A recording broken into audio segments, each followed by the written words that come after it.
కళమారుతున్న జీవితం కలతలోకి జారెనా కలలు కన్న కనులకు నీటి చెమ్మ తగిలెనా వెలుతురైన ప్రతిదినం చూపుతోంద వేదన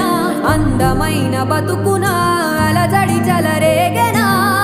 ఏమిటి నీ పాపం ఏమిటి నీ నేరం చీకటి ముసిరిందే చిటికల్లోనా తీరదు నీ శోకం మారదు ఈ లోకం